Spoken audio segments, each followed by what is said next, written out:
Hello everyone, Justice Tech Pros here. Today's episode is going to be way different than the past, and it'll probably be one of the only episodes I do this way.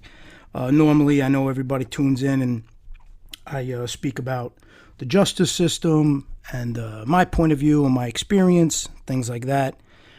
Today's actually going to be about a recent online experience I had, and I just want to talk about it. I don't know, because I feel like discussing it, because I find the timing convenient. I find how things played out a little suspect, so I wanted to talk about it. So today will be really for entertainment. So if you want to be entertained, I know we all need to be entertained once in a while. I definitely do. I need a break from reality every now and then, because sometimes day in, day out, if all you're doing is working and providing for your family and dealing with a lot of stress, sometimes you need a little break. So today will be kind of somewhat of a venting session, a break, but I think you'll find it interesting how things played out, because I found it interesting. So, give you a little background. A while ago, I think about 3.5 years ago, no longer than that, maybe about 5 years ago. I'm not on Facebook personally. I just recently joined it. And that's something funny as well I'm going to share. But I recently joined it, for my business, to set up a business profile. And the way Facebook is, unless I was doing something wrong, you have to set up a personal profile first, and then you could set up a business page. So I did that, and I had the business page, actually, the personal page under my company name. And it was pretty amusing even on that level. Somebody reported to Facebook that I wasn't using my real name for the profile, so I had to update it to my real name. I don't know. I guess somebody had time on their hands, and they found that to be important. So again, I don't really use it for my personal life. It's just not my type of thing. But what I do use it for is, a while ago, I like to learn about dogs. I've spoke about this in the past. I've been studying dogs my whole life. I have a lot of dog books, and I just find it interesting, the different breeds. Just a hobby of mine. So a while ago, I found it, Facebook has phenomenal dog groups, to learn about different breeds. You talk to owners, you talk to breeders. You can find out about the heritage, find out all about the different types of breeds that are available. And, it's just a good spot for learning. So a while back, maybe 4 years ago, I want to say, I created a profile. Just picked a random name and created a profile to start learning about dogs. With that said, I decided to parlay it into a group about dogs. On Facebook, you could start, for those who aren't familiar, they have these groups like I was talking about that you could join. You could start your own group about any topic you want, about dogs, about cars, whatever topic you want. And people who are interested in that topic obviously join the group, and it builds up, and as time goes by, you get members.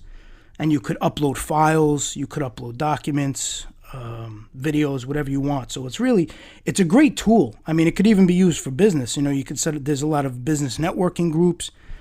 There's a lot that could be utilized from it. So anyway, I set up a Facebook group at the time I was learning about the breed, the South African Borbal, and I own one. I wound up getting one 3.5 years ago. So I set up the group about that breed. I set up a couple groups actually about one's for information, one's for pictures, and one's actually for rescue. People could rescue dogs. So again, all under this profile that I wanted to use just for hobbies.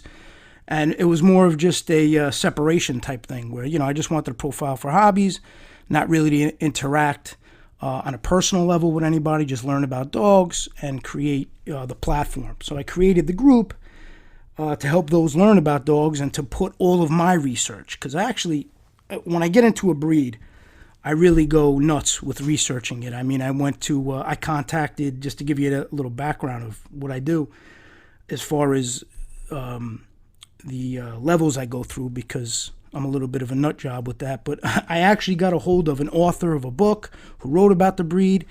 Him and I became friends. I reached out to a translator, and I had a bunch of material because a lot of the information on the breed is written in Afrikaans, so I couldn't understand it. So I had a translator translate all the different documentation I had.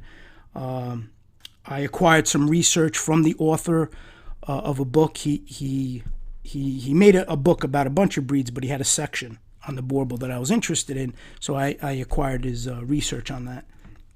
So anyway, I upload all these different documents, all these different articles, all different things like that to the group so everybody can enjoy it, share it, learn about the breed. It's not really that groundbreaking. It's nothing, nothing, we're not curing cancer. It's dogs, for the love of God. So recently, what I found funny is, what I normally do is, in the groups, you see a lot of like online nastiness, a lot of people bullying each other. There's groups out there where they'll rip up other breeders, and they do it a lot, and they have the groups are private. So if they're just ripping somebody up, the person's the topic of that, they can't see it, so they'll rip people up. So a lot of times I'll chime in and be like, well, why don't you say it to the person's face? You're doing all this behind their back. You're saying all these things behind their back. Why don't you say it to their face and confront them and say what you got to say? But of course, people don't operate that way. You know that. They want to talk, the way they want to talk, and they want to discredit people when they can't see it. And then when you confront them, it's chaos, So needless to say, recently in this one group, and I don't want to put anybody on blast. It'd be very easy for me to say the names of these people and then, do my own little harassment or do whatever I would want to do just to break their chops. But I don't operate that way. It's not that important to me. But this one group, the lady who runs it, and all, her followers in the group, I guess they get upset if you have a bigger dog group. As ridiculous as that sounds, it's like the battle of the dog groups, which is hilarious. I guess, that's what they've accomplished is dog groups, so they hold on to that. Again, this is a hobby. It's nonsense. It's something to enjoy. So anyway, they decided, she made a remark that conveniently she was informed that the profile I'm using is really me, Dominic Crea. So they decided in the dog group, mind you, to now act as if they had this big exposure. They wanted to post articles of my father. They wanted to post things as if they had this groundbreaking revelation that they uncovered. They did this big operation, this big undercover operation, and they uncovered something. Now, I have a few thoughts on that. And, they're trying to make it as if it's something that I would be ashamed of or something that I would have to hide from. And anybody who knows me knows that that's not going to work out too well for them. I took it and ran with it. I actually just showed you, no crap, genius. This is my profile. I used it for a hobby. You want to make it something else. This is who I am. I posted my LinkedIn. I posted the interviews I've done. I mean, this is nothing groundbreaking. But what I do find interesting and a little bit suspect is the timing of this. And also the manner in which they're going about things. It's as if, they're trying to goat me. They're trying to get a rise out of me. They're trying to get, they're trying to take things personally. They're trying to post things about my father, and they're trying to take it to a personal level. And to me, that shows somebody's trying to get a rise, trying to get a reaction of you.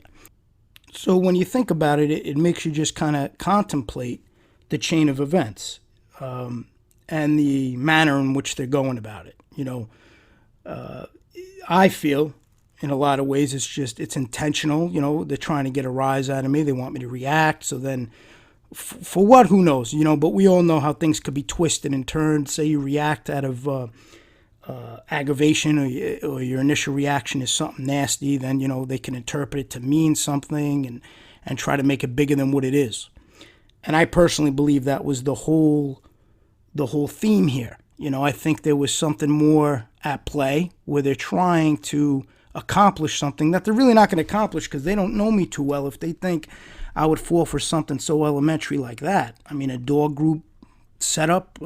Are you joking?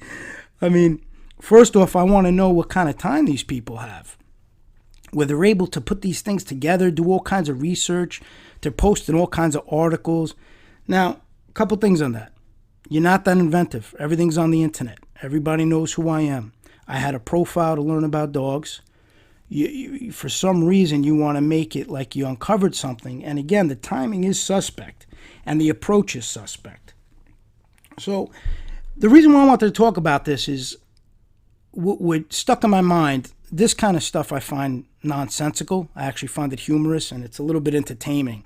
I was battling it out with them, and that kind of stuff makes me laugh. I just don't take it that serious. Everybody on the computer could be tough. Everybody's an animal on the computer. Everybody is intimidating on the computer. They're abusive. It's very easy to be that way on a platform that's virtual. And you don't have to confront somebody, and there's no consequences for your actions. You could just talk like that. So I find that kind of stuff amusing. And again, I find it entertaining. Maybe I'm twisted, but I find it entertaining. But it had me thinking, and that's why I really wanted to talk about it. Unfortunately, you see so many times, and that's why I monitor a lot what my kids are on, and I allow certain things, I don't allow certain things, because, if you're a kid and you're dealing with something like that constantly, I mean, you're coming home to that, you're dealing with that. When we were kids, and let's say you had a bully, one of two things. Either you dealt with the bully and that was the end of that, or you only, unfortunately, got tormented while you were in school. And then when you came home, that was kind of like your safe place. But nowadays, I really feel bad for a lot of these kids. My heart goes out to them because they can't escape it. If they want to be on social media, the only way to escape is you got to get them to unplug. But if they want to be on social media, it's like people like that will ruin their experience. And kids will take certain things to heart and it'll mean a lot. I don't got to get into it, but I'm sure we've read tragedy after tragedy of these poor kids having enough and giving up, and that's just stuff like that's really heartbreaking because it's these online parasites that create that. And that's a good snapshot of some of the people in society and what their makeup is. I mean, and what's scary about that is these are average citizens. This is our jury pool. I mean, these type of people are our jury pool. When you go through a jury, you can't ask questions that would really help you gauge if this is what somebody's about. Maybe to be on a jury, you have to have a little bit of a background check. Let somebody go through their profiles on Facebook and on social media and see what they're all about before they serve on a jury. That may be something to do. Because when you think about it, that some of the things these twisted individuals get into and what they say, and now they're serving on a jury and they're judging somebody that's supposed to be their peer. Imagine that. And they have these sick, twisted behavior and thoughts. And yet now we're going to trust them with a defendant's life. When you think about the gravity of this situation and how deep it goes when you get a little insight, especially on social media, you really get an insight on what people are all about, because you have to realize if somebody has character, they have character. Whether they're online, whether they're in person, they're going to operate a certain way. If somebody doesn't have character, then their online persona, in my opinion, is who they truly are. Because they don't have the nerve or the backbone to act the way they act online in public. So they want to do it, get out all their grievances online behind the safety of their computer where they could talk as nasty as they want to. And if that's your personality, to be one way online and another way in person, to me, a true personality is the one online, because that's the one you're hiding. You don't want people to see. So you get these people who are so brave and nasty and toxic online, and when you think about it, that's going to be our jury. Now, the funny part is I'm sure they're going to listen to this because they seem to be obsessed with me. I noticed they're following everything I'm doing. So they're going to listen to this, and who knows, I guess they'll post it. But the positive thing about them posting it is I'll get more listeners and it'll continue to grow. But there's nothing they could do or say that can impact me. I'm just not that type of person. I don't deal with things over the computer as far as airing out, trying to be tough, trying to intimidate people. That's not how I operate. They have way too much time on their hands. I'm in business. I run my businesses according to how I operate. Been doing it since I've been working since I'm a kid, but I've been running my business since I'm like 21 years old. And, I've always achieved what I wanted to achieve. My work speaks for itself. My ethic speaks for itself. So, as far as this being very important to them, where they think it's going to have some kind of impact, and I don't know if they think by posting articles about my dad or articles about that's going to affect me negatively. I'll always be proud of where I come from.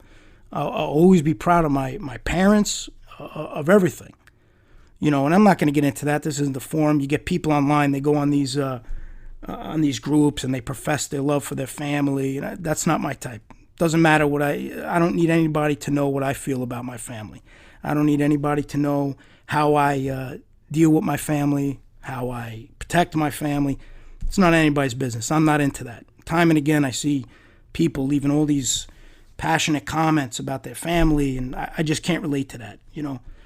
Certain things I just believe you want to keep private. You don't need to put out there feelings and what you're going through, and I don't know. It's just not my style.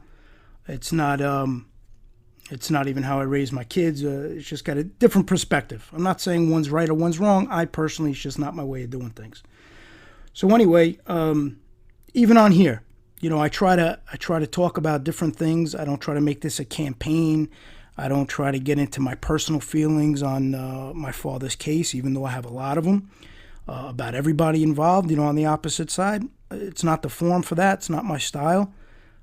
Try to keep things in its proper perspective. If you're focusing on a topic, I try to tailor it to a certain way where it could appeal to the public and it just doesn't sound like, a soapbox type atmosphere. Now today, like I said, is all personal episodes. So this one is definitely somewhat of a venting session. But I thought it'd be entertaining. I found it amusing, and I think the what to really take from this, even just for parents, you have to understand the impact that a lot of these things have on your children. If somebody's not built a certain way, and words of strangers can affect them, or they do look for people for reassurance, they can have a nasty impact. So it's just important to really be engaged with that and see what the kids are doing. I monitor all that, and honestly, I'm sure my kids one day are going to be like, Dad was a pain in the ass. He was on top of everything. And that's fine. I'd rather be the pain in the ass because that's just how I am. I have no problem with that. I'll own up to that. But to me, at least I know I did everything I could to prevent certain situations from happening. Kids and stuff don't need to be exposed to certain things. They should have the right to shut things off, to enjoy childhood. And as my sons are getting older, they're really not kids anymore, even though I wish they were. My oldest is in college, but you still try to protect them no matter what. Till the day I'm no longer here, that's my job. That's my job as a husband, my job as a father. That's what I do. You protect those you care about. So anyway, I found it funny. I thought the listeners would find it entertaining. And again, what it makes me realize is these groups can get really nasty. And then you have the groups like I talked about in other episodes. You have the organized crime groups, and you get all same type thing. I'm not really a member of any of them. Again, not interested in seeing banter going back and forth, and But on the public ones, you could see anything that's public. They have different types of groups. They have public and private. So you could see anything written on the public groups, but you see the banter going back and forth, and the nastiness and the attacks, and people really, they have so much time on their hands. God bless them. You could devote that much time to arguing back and forth, and that's what you do. That's what you instigate.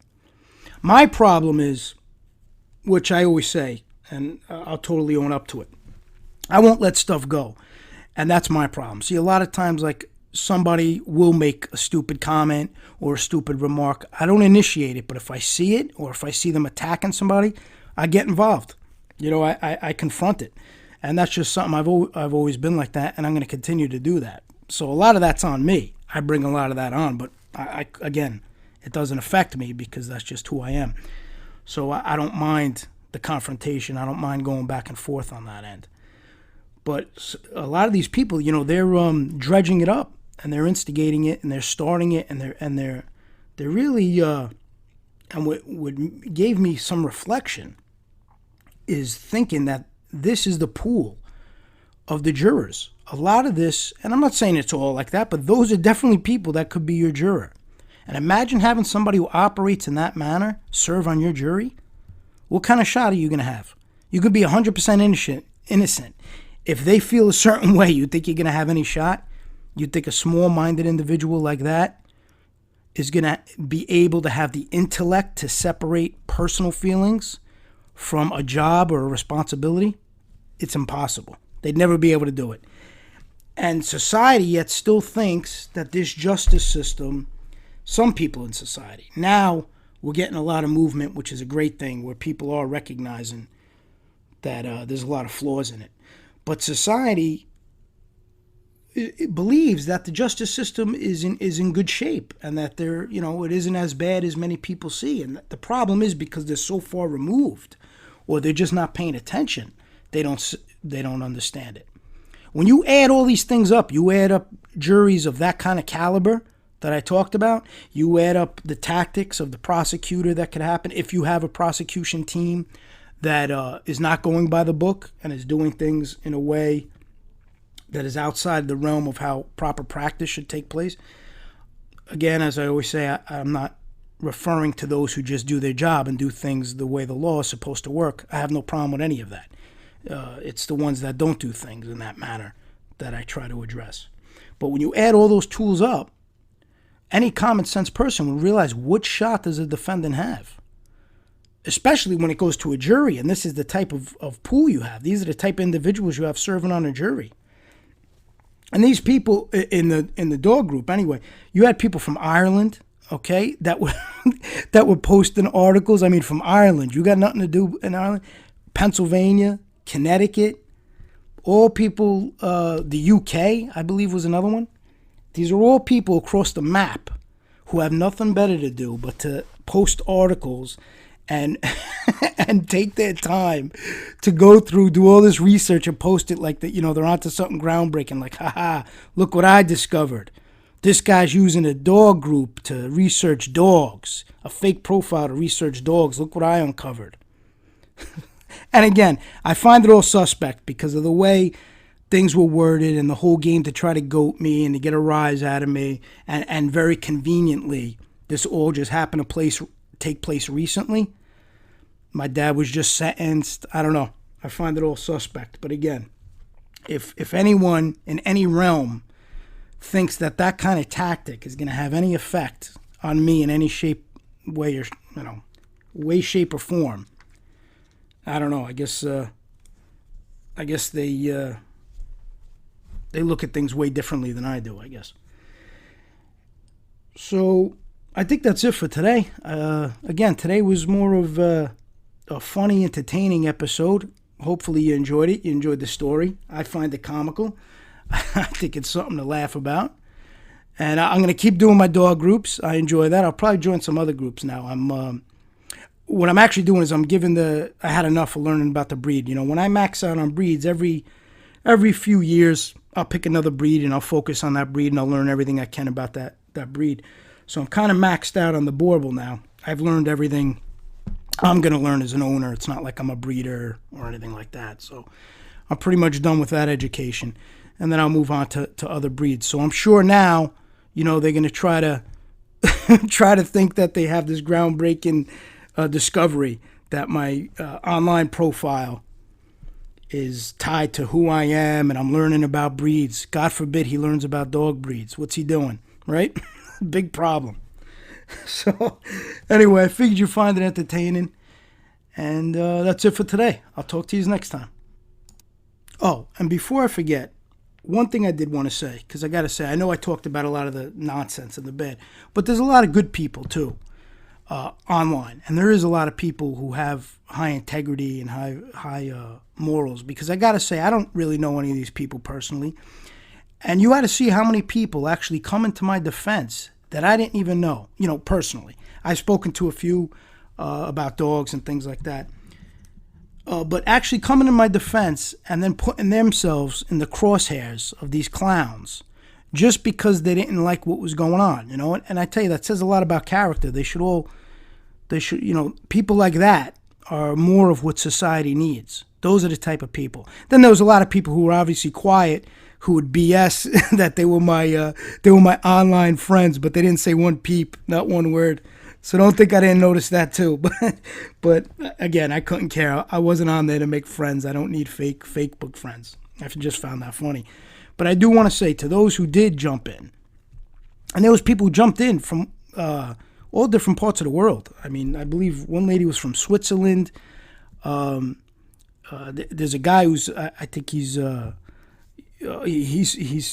the U.S. A good guy, a dog guy. Another one was a breeder, a good guy. He breeds dogs. He breeds, the Borbals like I was talking about. But good people. I got to say the truth, and I was humbled by that, and I was surprised by that because they didn't need to get involved. They didn't need to put themselves in harm's way and have to deal with these morons. And they don't know me from Adam. They don't owe me anything. So to jump in and to do that, I give them a lot of respect. I really do, and that shows a high moral compass, and that shows somebody if they see something they don't agree with taking place, they have the nerve to step in and do something, And again, unfortunately, I've seen a lot of the ones that would BS. Oh, yeah, we're friends, but they didn't say a word. They didn't have anything to say. Not that I needed them to. I couldn't care. I just found it amusing. And some people surprised me who actually stepped in. So I thank you for that. But again, don't even engage these clowns because it's online groups. It's supposed to be fun. It's supposed to be about learning. It has no impact on me. Anything they do has no impact on me. I find it amusing. But I just wanted to say that. I want to acknowledge that and let you know I appreciated that. Take care.